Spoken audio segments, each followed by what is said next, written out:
Welcome to my channel Hema హంగామా. నేను మీ హేమ. అందరూ ఎలా ఉన్నారు? బాగున్నారు కదా? నేను కూడా చాలా చాలా బాగున్నా. మరి ఇవాళ మన హేమ హంగామాలో అప్డేట్ ఏంటి అంటే, పాపం ప్రియదర్శికి ఎక్కడ లేని కష్టాలు వచ్చినాయి అంట. డార్లింగ్ వై దిస్ కొలవెరీ అంటున్నాడు. అది కూడా ఎవరితో? మన నభాతో.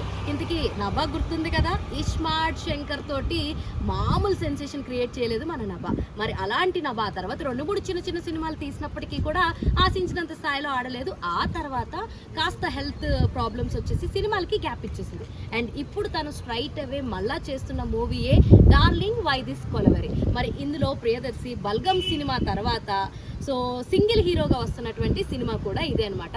మరి ఈ సినిమాని తమిళ్ డైరెక్టర్ అట్లీ దగ్గర చేసేసినటువంటి మనొక తమిళ్ డైరెక్టర్ తెలుగులో చేస్తున్నారనమాట.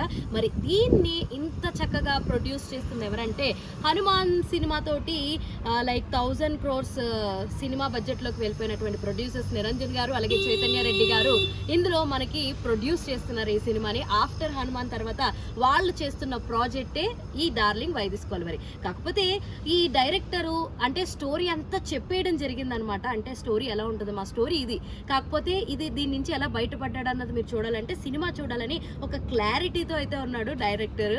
అయితే స్టోరీ ఏంటంటే, చిన్నప్పటి నుంచి ఒక కుర్రోడికి ప్యారిస్ వెళ్ళాలి, అది కూడా పెళ్లి చేసుకుని వైఫ్ తోటే వెళ్ళాలి అని చెప్పి అనుకుంటూ ఉంటాడు. అనుకోని స్థితిలో నభాని పెళ్లి చేసుకుంటాడు. అన్నీ బాగున్నాయి అనే టయానికి నభాకి లైక్ మల్టిపుల్ డిసార్డర్ ఉంది, స్పిరిట్ డిసార్డర్ ఉంది అని చెప్పేసి అర్థమవుతుంది. లైక్ మన లేడీ అపరిచితుడు అనమాట.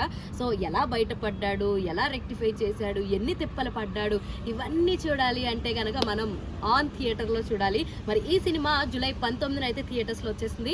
మీతో పాటు నేను కూడా చాలా ఈగర్గా వెయిట్ చేస్తున్నాను. ఎంతమందికి ఈ కాన్సెప్ట్ ఇంట్రెస్టింగ్ అనిపించింది కమెంట్ సెక్షన్లో తెలియచేయండి. మరొక ఇంట్రెస్టింగ్ వీడియో కోసం చూస్తూనే ఉండండి హేమ హంగామా.